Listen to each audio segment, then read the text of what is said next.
नमस्कार मित्रांनो, मी सुचेंद्र देशमुख आपल्या सर्वांचं एमपीएससी डेली आन्सर रायटिंग समर्पण सिरीज मध्ये सर्वांचं स्वागत करतो।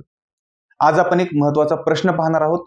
समर्पण सिरीज अंतर्गत प्रश्न आहे क्लायमेट चेंज संदर्भामधील प्रश्न आहे स्वच्छ ऊर्जा हा दिवसाचा क्रम आहे। भौगोलिक राजकारणाच्या संदर्भात विविध आंतरराष्ट्रीय व्यासपीठांवरती हवामान बदलाबाबत भारताच्या बदलच्या धोरणाचे आपल्याला वर्णन करायचे आहे। काय करायचं आहे तर आंतरराष्ट्रीय स्तरावरती म्हणजे आंतरराष्ट्रीय जे व्यासपीठ आहे त्या आंतरराष्ट्रीय व्यासपीठावरती भारताचं जे हवामान बदलाचं धोरण आहे त्या बदलत्या धोरणाचं आपल्याला इथे आपल्या आन्सर मध्ये जे आहे ते वर्णन करायचं आहे। तत्पूर्वी आपण लोकस बघूयात। लोकस ऑफ द क्वेश्चन काय तर क्लायमेट चेंज आणि फोकस ऑफ द क्वेश्चन काय आहे तर स्वच्छ ऊर्जा हवामान बदलाबाबत भारताच्या बदलच्या धोरणाचे आपल्याला इथे वर्णन आपल्या आन्सर मध्ये म्हणजे मेन बॉडी मध्ये आपल्याला करायचं आहे। आपल्या उत्तराची सुरुवात जी आहे आपण आपल्या प्रस्तावनेमधून करूयात, इंट्रोडक्शन मधून करूयात। तर प्रस्तावनेमध्ये आपण असं लिहू शकतो की भारताचे हवामान बदल धोरण जे आहे ते ऊर्जा सुरक्षेपासून स्वच्छ ऊर्जेतील एक लीडर म्हणजे भारत काय करतो आहे तर स्वतःला एक नेतृत्व किंवा लीडर म्हणून एक प्रस्थापित करत आहे। ओके, सीओपी मधील त्याची मुत्सुद्दी भूमिका। तर सीओपी म्हणजे काय, कॉन्फरन्स ऑफ पार्टी। आपण बघितलेलं आहे की UNFCCC अंडर जे आहे ही सीओपी येते। आता UNFCCC काय आहे तर एक ऍग्रीमेंट आहे। कुठे झालेलं आहे तर जी 1991 ची रिओ दी जेनेरो समिट झाली होती। ओके, 91-92 च्या सुमारास जी ब्राझील मध्ये झाली होती। या ब्राझील मध्ये वेगवेगळे ऍग्रीमेंट झाले होते आणि UNFCCC च्या अंतर्गत ही सीओपी आहे आणि ह्या सीओपी च्या अंडर काय करतात वेगवेगळे ऍग्रीमेंट जास्त होत असतात आणि ही जी सीओपी आहे ते वर्षामधून एक वेळेस होत असते। ओके, आता ही जी सीओपी आहे मधील त्याची मुत्सुद्दी भूमिका आहे, पर्यावरण समर्थक दृष्टिकोन प्रतिबिंबित करते। कोणाची तर भारताची।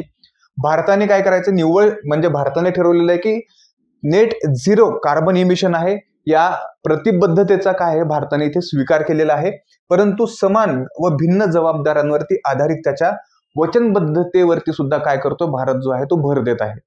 यासोबतच पंचामृत अजेंडा असेल, नूतन ऊर्जा असेल, कार्बन कमी करणे असेल आणि शून्य म्हणजे झिरो कार्बन इमिशन साध्य करण्यासाठी महत्वाकांक्षी उद्दिष्टे भारताचे हे दर्शवते।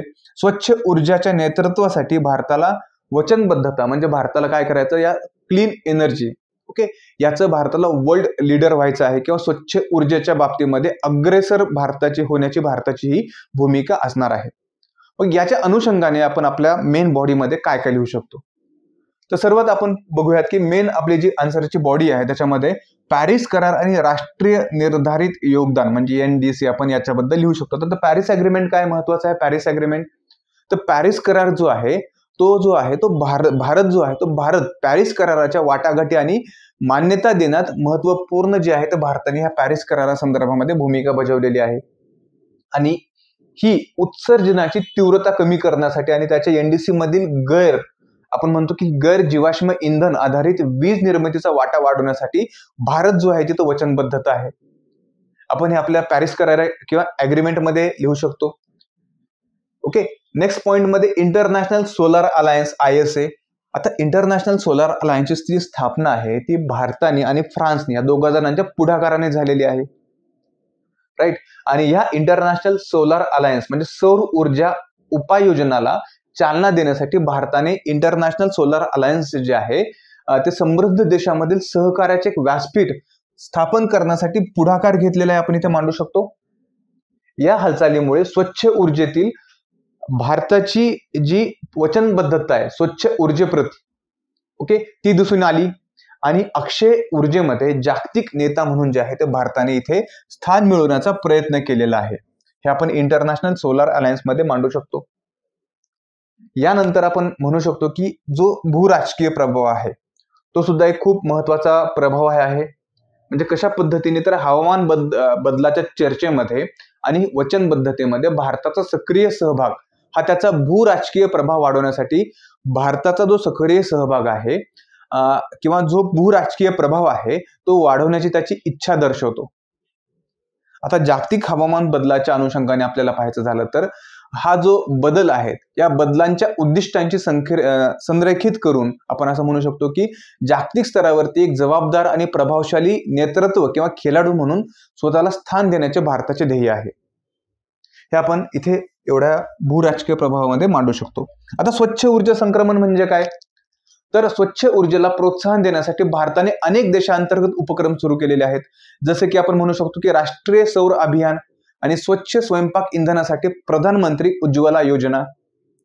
हे जे उपक्रम आहेत, हे उपक्रम स्वच्छ ऊर्जा जे आहे त्या स्त्रोतांकडे संक्रमण आणि कार्बन फूटप्रिंट कमी करण्यासाठी भारताची जी आहे ती वचनबद्धता दर्शवतात. इथे महत्वाचं आहे कार्बन फूटप्रिंट हे सुद्धा लिहिणं तुम्हाला इथे महत्वाचं आहे. यासोबतच आंतरराष्ट्रीय सहकार्य. आता भारताने स्वच्छ ऊर्जेच्या संदर्भामध्ये आंतरराष्ट्रीय सहकार्य जे आहे, ओके, म्हणजे जे ऊर्जा तंत्रज्ञान आहे ते हस्तांतरणासाठी किंवा क्षमता बांधणीसाठी आणि वित्त पुरवठा यामध्ये आंतरराष्ट्रीय सहकार्याची भारताने मागणी केलेली आहे. कारण भारत जो आहे तो इथे या स्वच्छ ऊर्जेच्या संदर्भामध्ये अग्रेसर होण्याचा प्रयत्न करत आहे. भारतामध्ये आपण माहिती आहे की अनेक जे आपण सेल्फ सफिशियंट आणखीन ह्या स्वच्छ ऊर्जेच्या संदर्भामध्ये नाही, म्हणून भारताने काय केलेले आहे, इतर देशांकडे क्षमता बांधणी असेल, तंत्रज्ञान हस्तांतरण असेल, वित्त पुरवठा असेल, याच्यासाठी आंतरराष्ट्रीय देशांकडे काय केलेली आहे, मागणी केलेली आहे. जसं की UK असेल, US असेल आणि आंतरराष्ट्रीय सौर आघाडीचे सदस्य देश असतील. ओके, यासोबतच या संस्थेशी सहयोग वाढवण्यासाठी आणि स्वच्छ ऊर्जा उद्दिष्टांसाठी एक संरक्षित समर्थन करण्यासाठी भारत जो आहे तो गुंतलेला आहे.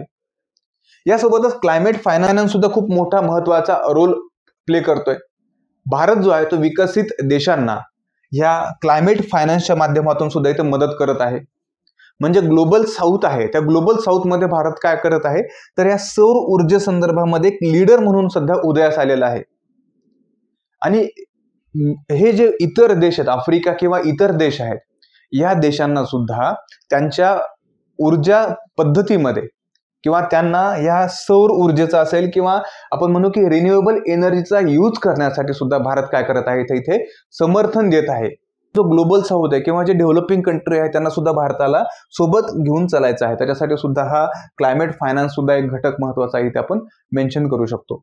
म्हणजे प्रकल्पासाठी असेल किंवा ऊर्जा वाटप असेल, यासाठी एक आर्थिक सहकार्याची गरज जी आहे याविषयी भारत जो आहे तो चिंता दर्शवतो. अशा पद्धतीने आपलं मेन बॉडी आपण इथे मेन्शन करू शकतो. त्याच्यानंतर निष्कर्षामध्ये म्हणजे कन्क्लुजन मध्ये आपण आंतरराष्ट्रीय व्यासपीठावरती हवामान बदलाबाबत भारताचे बदलते धोरण जागतिक सहकार्य आणि सामूहिक कृतीची गरज ओळखत असल्याचे प्रतिबिंब करते. आपण बघितलेले आपल्या मेन बॉडीमध्ये कशा पद्धतीने भारताचं जो धोरण आहे तो काय करत आहे, तर जागतिक सहकार्य आणि सामूहिक कृतीची जी जबाबदारी आहे ती ओळखत आहे.